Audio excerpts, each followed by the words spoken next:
তো বন্ধুরা আবারও চলে এলাম SHR ইভি ট্রেনিং সেন্টার থেকে।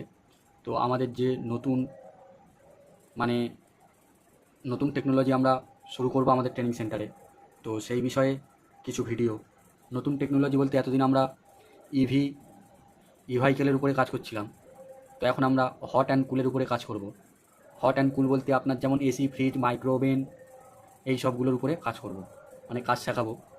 তো তার জন্য আমরা একটা বেসিক ভিডিও আজ দিয়ে দিই। এই যে দেখতে পাচ্ছেন, এটা এটা হচ্ছে আমাদের কম্প্রেসার। কম্প্রেসারকে স্টার্ট করার জন্য তিনটে টার্মিনাল থাকে, কমন, রানিং আর স্টার্টিং। আর কম্প্রেসারে আমরা তিনটে পাইপ দেখতে পাই, একটা হচ্ছে ডিসচার্জ পাইপ, একটা সাকশন পাইপ, একটা চার্জিং পাইপ। তো এই যে হট অ্যান্ড কুল, এই যে সিস্টেমটা কাজ করে কীভাবে কম্প্রেসারের মধ্যে, তো সর্বপ্রথম আমরা যদি দেখি, আমাদের গ্যাস ডিসচার্জ পাইপ থেকে ডিসচার্জ হচ্ছে। কম্প্রেসার গ্যাসকে কী করে, গ্যাসকে কম্প্রেস করে, করে গ্যাসের হিটকে প্রচণ্ড বাড়িয়ে দেয়, প্রচণ্ড তাপমাত্রা বাড়িয়ে দেয়। দেওয়ার পরে কম্প্রেস করে গ্যাসের হিটকে মানে তাপমাত্রাকে বাড়িয়ে দেয়। বাড়িয়ে দেওয়ার পরে ডিসচার্জ থেকে ডিসচার্জ করে দেয়। ডিসচার্জ করার পরে সেই গ্যাসটি এই কনডেন্সারের মধ্য দিয়ে প্রবাহ হয়। এই যে কনডেন্সার, এই কনডেন্সারের মধ্য দিয়ে প্রবাহ হয়। কনডেন্সারটা কোথায়, যেমন বাড়ির ফ্রিজ দেখবেন, ফ্রিজের পিছনে একটা জালি লাগানো থাকে বা নেট লাগানো থাকে, তো সেটাকে আমরা কনডেন্সার কয়েল বলে থাকি।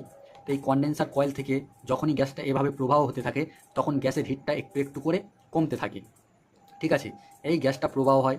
তোমরা যদি একটু খেয়াল করো তাহলে দেখতে পাবে যে বাড়ির ফ্রিজের পিছনে নেট থাকে, বা এখন যে টেকনোলজি আসছে মানে ফ্রিজের মধ্যে ইনবিল্ট ইনবিল্ট নেট থাকে, মানে সাইডে ফ্রিজের মধ্যে দেওয়া হয়। তো এরকম একটা কনডেন্সার কয়েল থাকে। তো এই কনডেন্সার কয়েলের মধ্য দিয়ে গ্যাস যখন প্রবাহ হয়, কম্প্রেসার যখন প্রচণ্ড হিট তাপমাত্রা বাড়িয়ে দিচ্ছে গ্যাসের, সেই গ্যাসের হিটটাকে আবার কমানো হচ্ছে।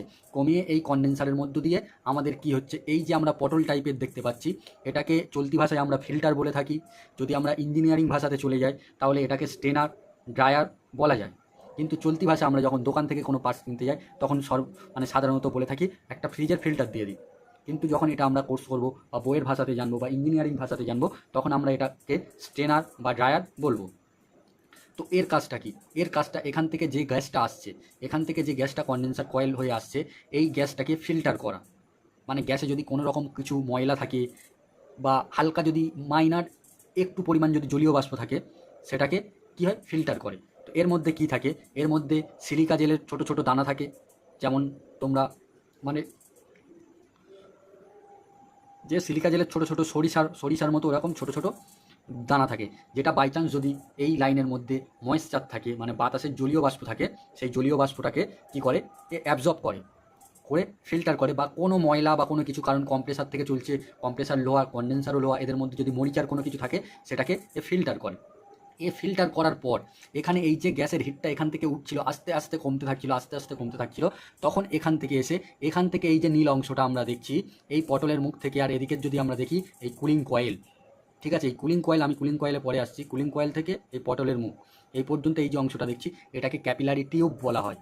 ক্যাপিলারি টিউব বলতে কি, এই যেটা দেখছো এটা এক ধরনের পাইপ, এর মধ্যে সামান্য একটা মাথার চুলের মতো সরু ছিদ্র আছে। তো গ্যাসের ধর্ম আমরা জানি, গ্যাস যখন বড় জায়গা পায় তখন জলীয় বাষ্পতে পরিণত হয়, মানে বাষ্প টাইপের, ভ্যাপার টাইপের হয়ে যায়। আর যখন সরু জায়গা থেকে গ্যাসকে নিয়ে যাওয়া হয় তখন সে কী হয়, লিকুইডে পরিণত হয়।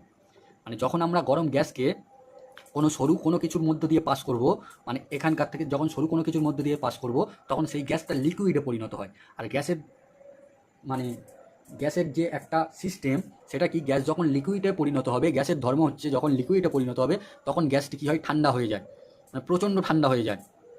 তো ঠিক তেমন এখান থেকে এই যে হিট গ্যাসটা কনডেন্সার হালকা ঠান্ডা করে এই ফিল্টার হয়ে যখন এখান থেকে পাস হচ্ছে, গ্যাসটা আস্তে আস্তে লিকুইডে পরিণত হচ্ছে। এখানে তো গ্যাসটা ভেপার আছে, হিট প্রচণ্ড হিট, হিট মানে ভেপার হয়ে আছে, আস্তে আস্তে এখানে যখন ঠান্ডা হচ্ছে কনডেন্সার কয়েলে, ঠান্ডা হয়ে ফিল্টার হওয়ার পরে আস্তে আস্তে কী হচ্ছে, গ্যাসটা এখান থেকে ভেপার, মানে ভেপার থেকে লিকুইডে পরিণত হচ্ছে, চুলের মতো একদম সরু। তোমরা যদি পিছনে দেখো, ফ্রিজের পিছনে একটা পটল টাইপের আছে, আর তার গায়ে দেখবে সাইকেলের স্পোকের মতো সরু একটা পাইপ বেরিয়েছে, যেটা বেরিয়ে ফ্রিজের উপরের দিকে চলে গিয়েছে, সেটাই হচ্ছে ক্যাপিলারি টিউব। আর এই ক্যাপিলারি টিউবের কাজ কি, এই ভ্যাপার গ্যাসটাকে লিকুইডে পরিণত করা।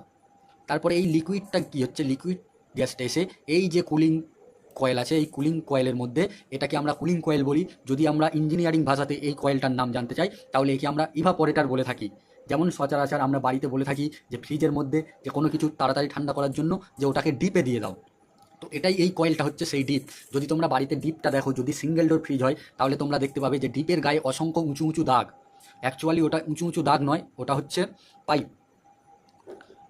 তো এই যে কুলিং কয়েল, এই কুলিং কয়েলে কী হয়, এই গ্যাসটা ভ্যাপারে পরিণত, এই লিকুইডে পরিণত হয়ে এক ফোঁটা করে পড়তে থাকে।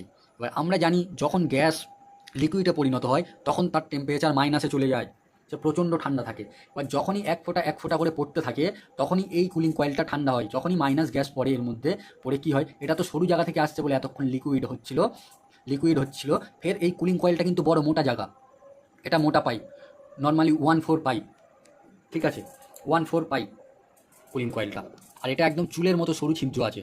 তো এতে যখন পড়তে থাকে তখন লিকুইড গ্যাস যখন পড়ছে তখন এর গায়ে ঠান্ডা হচ্ছে, এটা ঠান্ডা হচ্ছে। কিন্তু এবার গ্যাসটা পড়ার সাথে সাথে যখনই গ্যাসটা বড় জায়গা পেয়ে যাচ্ছে, মানে এই লিকুইড গ্যাসটা যখনই পড়ছে এর থেকে বড় জায়গা পেয়ে যাচ্ছে, গ্যাসটা আবার ভ্যাপারে পরিণত হয়ে যাচ্ছে, ঠিক আছে, গ্যাসটা আবার ভ্যাপারে পরিণত হয়ে যাচ্ছে। আর গ্যাসটা ভ্যাপারে পরিণত হওয়ার পরে আবার এখান থেকে এরকম আস্তে আস্তে ভ্যাপার হতে এসে আবার সাকশন লাইন দিয়ে কম্প্রেসারে ঢুকে যাচ্ছে।